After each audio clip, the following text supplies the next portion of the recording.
Hello, everybody, and welcome back to Politics Relaxed. We're trying to get as many recordings as we can this year with exams and other things going on. So we're back and we're talking about the reshuffle that's happened over the last day or two and the fallout from Suella Braverman's letter, her comment. I mean, there's plenty of things to talk about when it comes to Suella Braverman at the minute.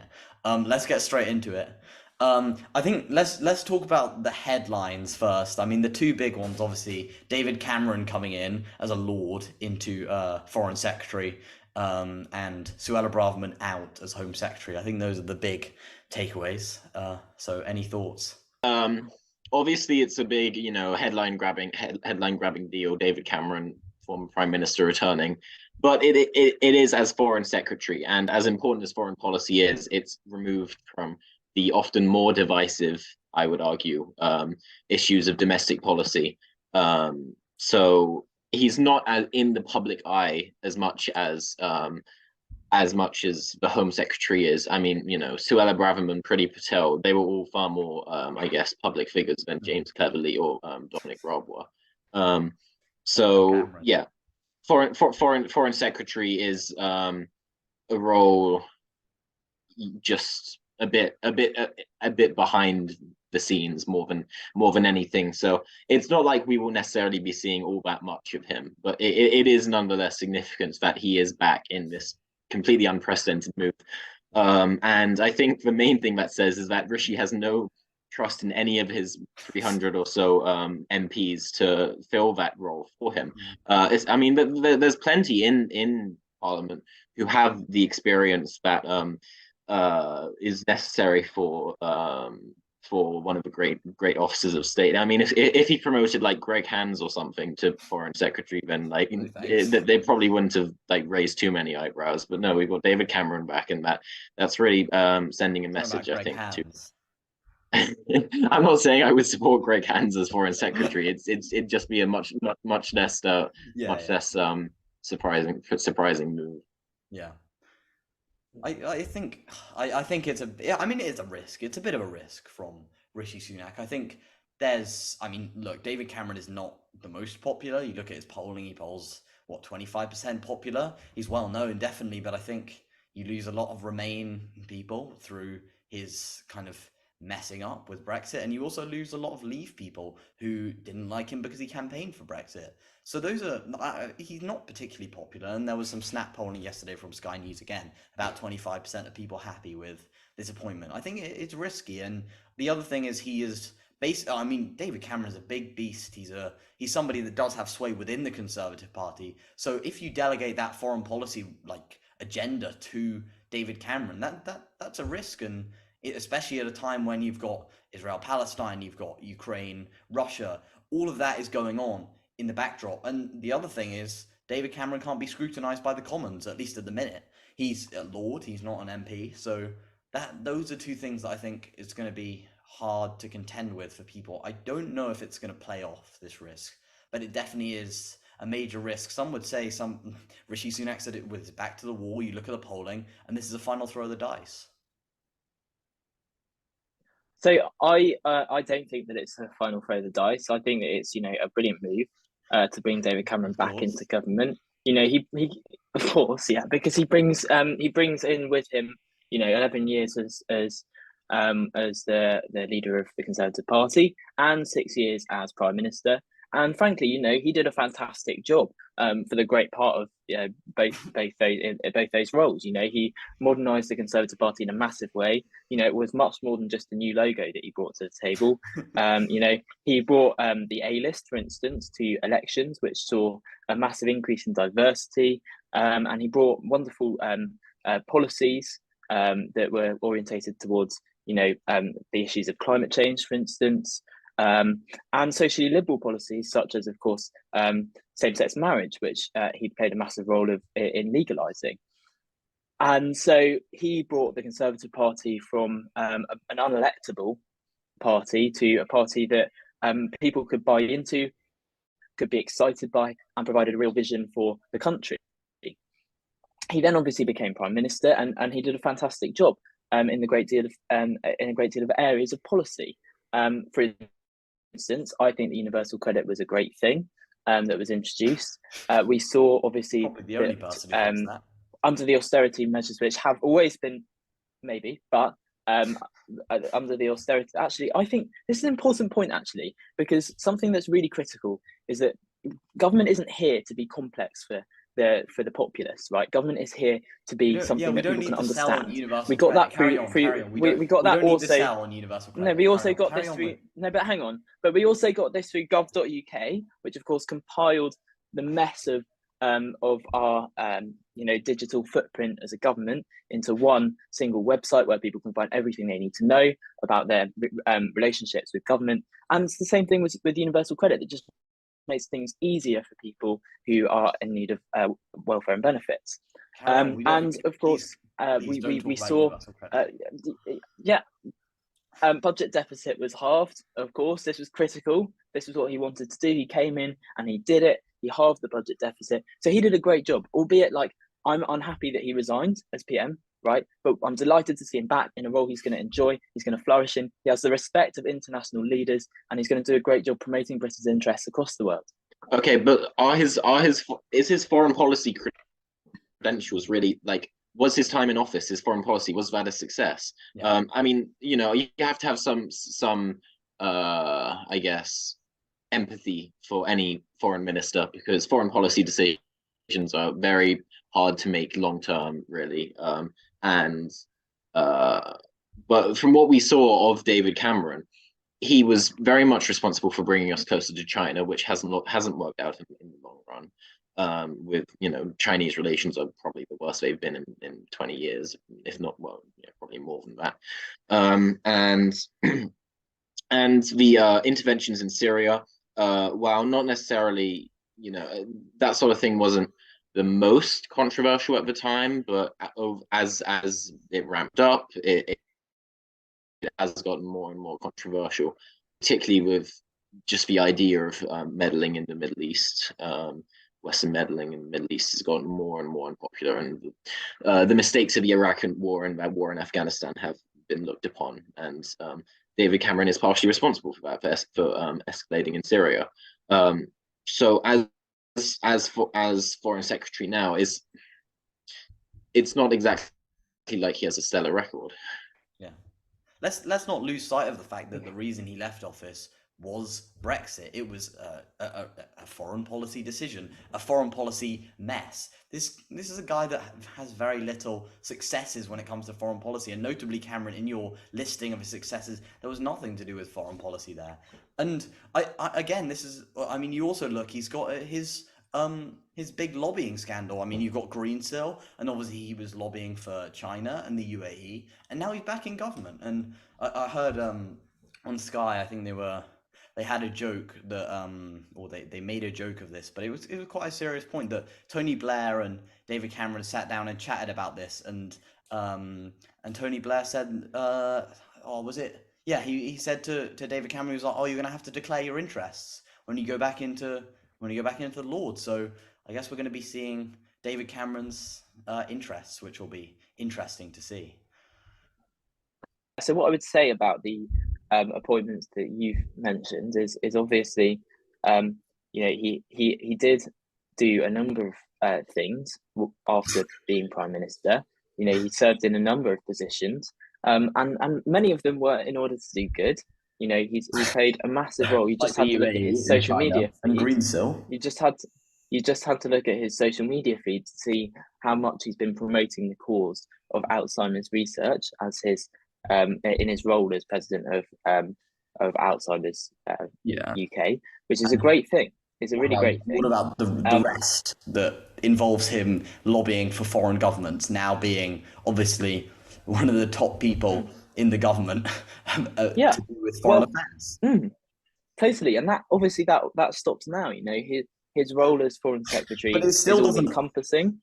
But it doesn't answer people's questions. I mean, this is a guy that lobbied on behalf of China, on behalf of the UAE, and on behalf of Greensill Capital. There are some serious questions he needs to answer.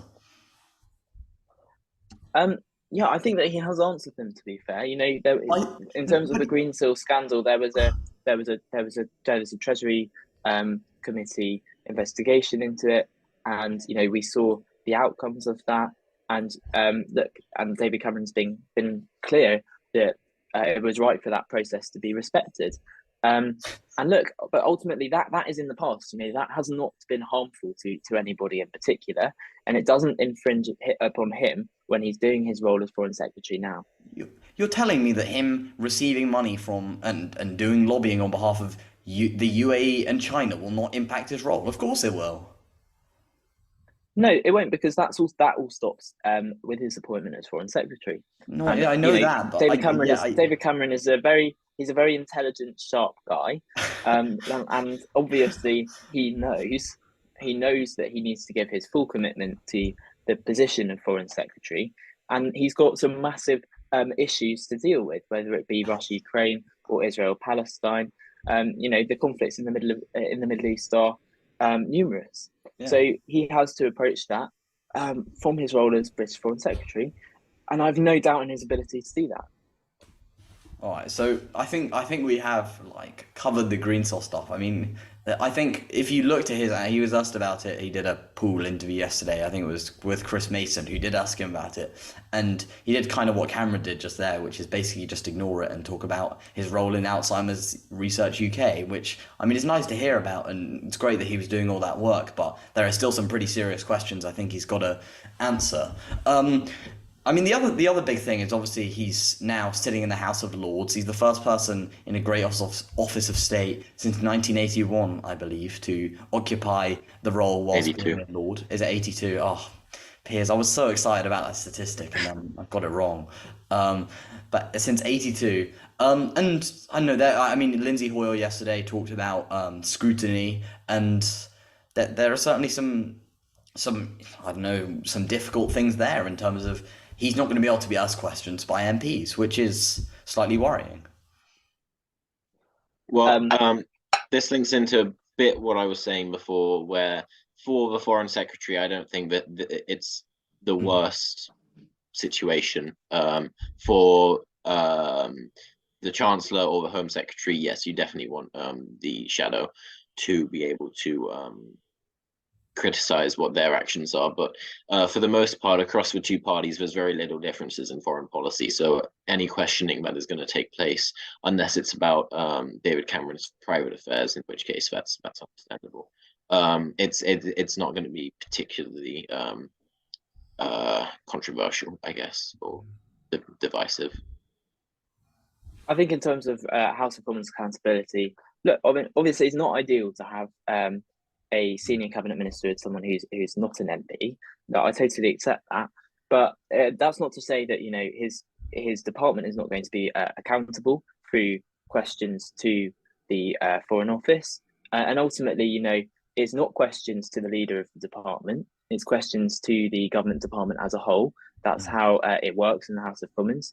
The Foreign Secretary will be held accountable by the Select Committee of the House of Commons, made up of MPs, and he will also have to face added accountability by the House of Lords, through question time there. Well, look, it is their job to do it. The House of Lords do a them. great job at scrutinising. Scrutinising is their purpose. Yeah. No, I know, but... So I think they do a great job. So I'm not worried about I'm not worried about the level of accountability there. We've had cabinet ministers like Nicky Morgan who have served in the House of Lords while occupying important roles very recently. Obviously we had Lord Hague as well. So stuff like this happens sometimes. And when you've got the benefit of such a wealth of experience that David Cameron brings to the table, I think it's worth it. I think the other question, though, people will look at this and they'll say Rishi Sunak wasn't even elected by Conservative members. He's got no, I mean, he doesn't actually have a mandate for him as leader of the party. And then you look at him appointing somebody like David Cameron, who again has no electoral mandate. He's been put into the House of Lords as in a key role. So I think people will be slightly worried about that. Again, there are certainly rebuttals you can make to that point, but it's a little bit of a worry. Yeah, let's talk about Suella Braverman. Obviously, she put out that Times op-ed on the weekend before the before what happened on Remembrance Sunday, and everybody saw those scenes. And by Monday morning, she was gone, and just like that, we lose one of the, I don't know, how would you put this? One of, I don't know, somebody in British politics who I think did a lot of bad things, a lot of bad things. So for me, I'm just quite relieved. We have one of the worst people in British politics in recent memory. Maybe even that is a hard thing to say now with the amount of people that have done such a poor job in British politics. But yeah, I'll go for it. One of the worst people in recent British political history, finally out of the job. I'm replaced by somebody who, again, not the sharpest tool in the shed, shall we say, but still somebody that will do. I will sleep a little bit easier at night with James Cleverly rather than Suella Braverman in at Home Secretary. Look, I think that Suella Braverman was doing some great things as Home Secretary. Unfortunately, I don't think that she was necessarily saying some great things as Home Secretary. And look, unfortunately, the article referencing the police was the last straw in a series of, I think, verbal blunders. So I think it's right that Rishi Sunak chose to sack her, and ultimately she's going to return to the backbenches where she'll have, I think, plenty of time to think about the language that she uses, and hopefully, if she wishes to rise again to the upper echelons of the party, she will be more careful with the language she uses, because we are a party of conservatism. We are cautious. We do not rush in to attack our institutions, or to, things like, for instance, this suggestion that homelessness is a lifestyle choice. For some, it's very important that we emphasize for some, and undeniably, like, it is for some. But the language that she uses in terms of a lifestyle choice is it's provocative. And I would much rather see even if she does make that comment and uses that language, you need to justify that with some evidence. And as Home Secretary, that's what I would expect of you. And because she didn't meet those expectations on a continued basis with her use of language, I think it's right that Rishi Sunak did remove her. Yeah, she will bide her time, I think, until, and I'm sorry to say this, Cameron, until Rishi Sunak loses the next election. And I think after that, if it's a Labour victory, an outright Labour victory, Rishi Sunak is certainly not going to retain his position as leader of the Conservative Party. And then there's an opportunity for Suella Braverman to step in, although probably up to a lot of opposition. So that's probably her future. She'll probably also continue, I guess. She's been very critical of the government that she's been a part of already. I mean, we saw that in the conference this year and last year. Just put out as well. And obviously the letter she just put out. That will probably only continue here on out. And I think, you can see from her actions over the last few months, even since she was in the position of Home Secretary, she has been angling for that top job. That's what she wants. She wants to be at the head of the Conservative Party. And I think the Conservative members at the minute could well vote for Suella Braverman. I think her big challenge will be persuading the MPs. And I think we'll have to look at what the makeup is like of the MPs that come in for the Conservatives after the next election. And that's going to determine whether she gets the leadership or not. Because I think the members would definitely, there are a lot of members that would definitely be supporting her and support the ideals and the dogma that she wants to put forward. I wouldn't vote for her, to be clear, as a Conservative Party member. And I'm sure there are plenty of others who wouldn't. We have some very strong candidates on the table in the event of a leadership race, which I do not believe is going to come anytime soon. And I think that there are other candidates that will appeal much more to the Conservative members. Conservative members are not stupid; they understand the impact of language, and I think that they will understand that Suella Braverman overstepped the mark in attacking institutions under her control. So I feel relatively confident that we're not at risk of Suella becoming our leader. And I do hope that doesn't happen, because thus far she hasn't proven herself capable of holding that position. I mean, the fact is, it was just a big kind of pedestal for her to give her a big microphone to start spouting off her views. I mean, she really did very little actually as Home Secretary. I mean, there was obviously the Rwanda plan, which we're going to find out the Supreme Court's verdict on that on Wednesday, which will be interesting to see. So, I mean, you look at her achievements, and there's very little going on there. And she obviously wants to blame Rishi Sunak for that, and she says that Rishi Sunak isn't strong enough when it comes to the boats and that issue, and that's obviously her excuse. But really, she kind of stood there shouting about illegal immigrants, that she calls them, coming over to this country, and like, I mean, it's classic rhetoric that I mean, it's not new, but is still just as disappointing when you see it. And that was her only real job, and she was there to appease the right of the Conservative Party, and that was basically it. So I mean, there were a lot more appointments, but we don't have time for that. We want to keep the videos nice and short. So thank you to you for watching. Thanks to Cameron and Piers, as always, for coming along. We'll see you very soon.